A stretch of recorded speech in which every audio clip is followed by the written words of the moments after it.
अस्सलाम वालेकुम friends, welcome back to my YouTube channel. मेरा नाम है उस्मान अली। आज हम लोड कैलकुलेट करेंगे। तो ये बीम है जिसका हमने लोड कैलकुलेट करना है। तो इस बीम के ऊपर जो लोड आ रहे हैं, दरअसल वो इसके ऊपर लोड आ रहा है ये वाल का, और आगे ये वाल जोन सी है ये रूफ का लोड ले रही है। तो हमने ये तीनों लोड जोन से हैं वो इसके ऊपर लगाने हैं। इसके अलावा इस स्लैब का अपना लोड भी जोन से है वो इस बीम के ऊपर आ रहा है। तो हम ये सारे लोड कैलकुलेट करेंगे। इस बीम की जो लेंथ है वो 18 फीट है। तो ये क्लियर लेंथ है इसकी। हम इसकी इफ़ेक्टिव लेंथ लेंगे, हाफ वाल इधर से हाफ वाल इधर से लेकर, तो ये टोटल जो लेंथ बनेगी वो 18.75 फीट बनेगी। ठीक है, तो चले हम स्टार्ट करते हैं।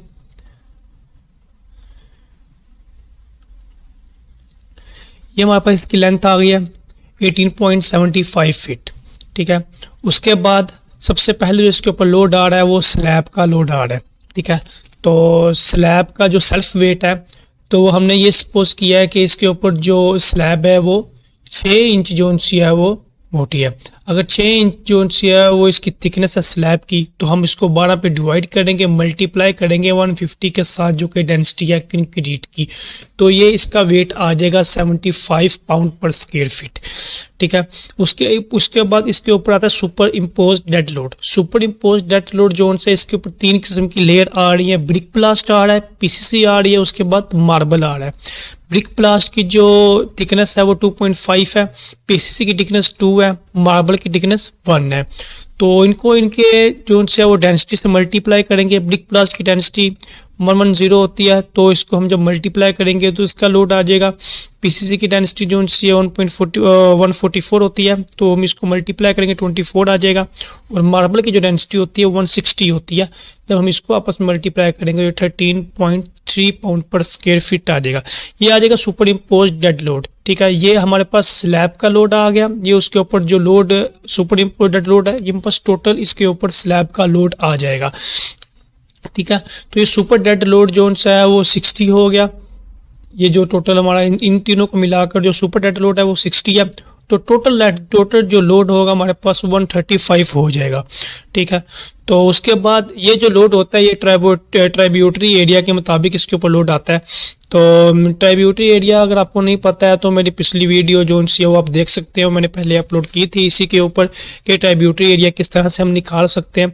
ट्राइब्यूटरी एरिया दरअसल ये होता है, मैं थोड़ा सा बताता चलूँ कि ये जो बीम है, बीम के ऊपर ये सारा का सारा जो स्लैब का लोड आ रहा होता है ये डिवाइड होके आ रहा होता है।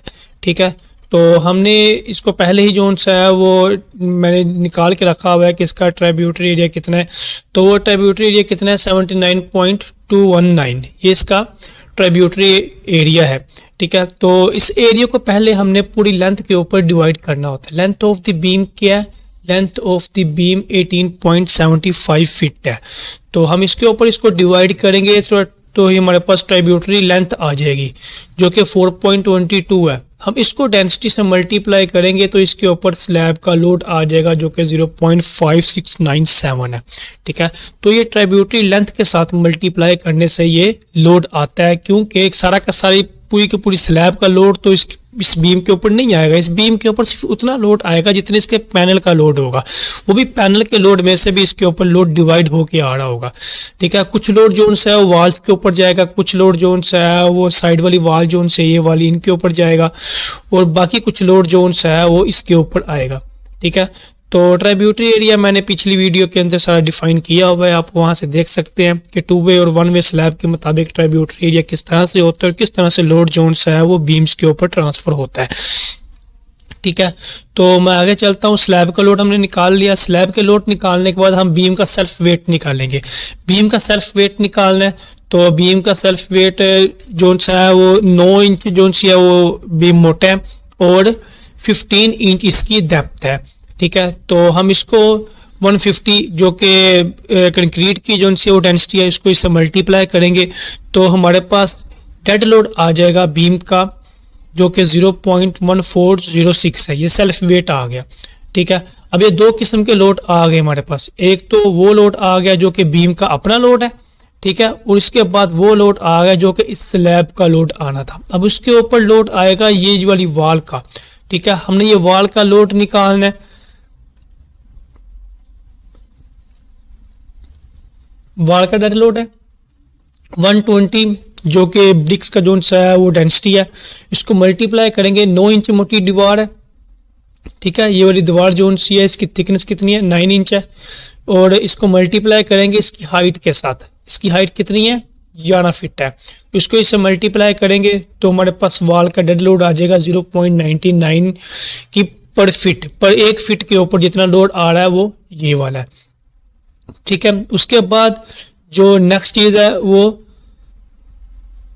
अब इस वाल, ये जो वाल है ये आगे रूफ का लोड जो है वो ले रही है, ठीक है। तो अब इसके ऊपर रूफ का लोड आएगा, रूफ का जो डेड लोड आएगा वो ट्राइब्यूटरी एरिया के मुताबिक आएगा, फिर हम इसका ट्राइब्यूटरी एरिया निकालेंगे, उसके मुताबिक हम जो है वो लेंथ को पहले हम डिवाइड करेंगे, तो ये इसकी ट्राइब्यूटरी लेंथ आ जाएगी 3.56, इसको हम इसकी डेंसिटी से मल्टीप्लाई करेंगे, जो कि इसके डेड लोड से जो हमने निकाला है इसका, उससे मल्टीप्लाई करेंगे तो हमारे पास इसका जो है वो लोड आ जाएगा, ठीक है। इसका डेड लोड हमने 140 क्यों लिया है, पहले तो हमारे पास 135 था, अगर हम पीछे चलें तो ये देखें हमारे पास डेड लोड जो 135 था, क्योंकि हम रूफ ले रहे हैं, रूफ के अंदर जो थिकनेस है वो ज़्यादा होती है, उसकी रीज़न ये होती है कि स्लोप बनानी होती है, तो इसलिए इसकी जो है वो जो डेड लोड है इसका 140 लिया है, तो ये इसको जब हम इसको मल्टीप्लाई करेंगे तो ये रूफ डेड लोड आ जाएगा 0.4806, ठीक है।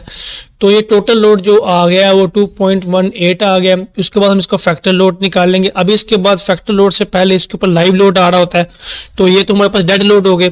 लाइव लोड के लिए जो है वो जो रेजिडेंशियल के लिए जो यूज होता है वो 40 पाउंड पर स्क्वायर फीट होता है, ठीक है। तो जो लाइव लोड है वो भी सारा का सारा नहीं आएगा, लाइव लोड भी ट्राइब्यूटरी एरिया के मुताबिक आएगा, ठीक है। हमने ट्राइब्यूटरी लेंथ निकाली थी पहले, उस ट्राइब्यूटरी लेंथ को हम जो है वो इससे मल्टीप्लाई करेंगे तो हमारे पास ये जो लाइव लोड है वो आ जाएगा, ठीक है।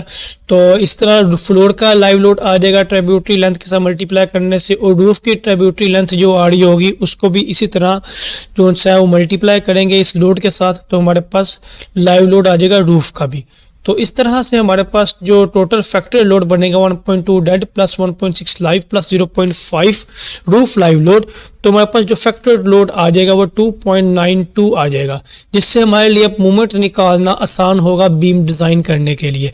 तो मूवमेंट निकालने का जो फॉर्मूला है वो omega V L square over 8 है, ठीक है। Factory load multiply by clear length का इफेक्टिव लेंथ का स्क्वायर डिवाइडेड बाय 8, तो जब हम इनको डिवाइड करेंगे 8 के साथ तो हमारे पास जो मूवमेंट आएगा 128.32 की फीट आएगा, ठीक है। तो इस तरह से हम जो है वो लोड निकाल सकते हैं। अगर कोई भी जो थिकनेस वगैरह इनकी चेंज हो, फ्लोर की थिकनेस चेंज हो, तो हम उसके मुताबिक जो है वो लोड निकाल सकते हैं।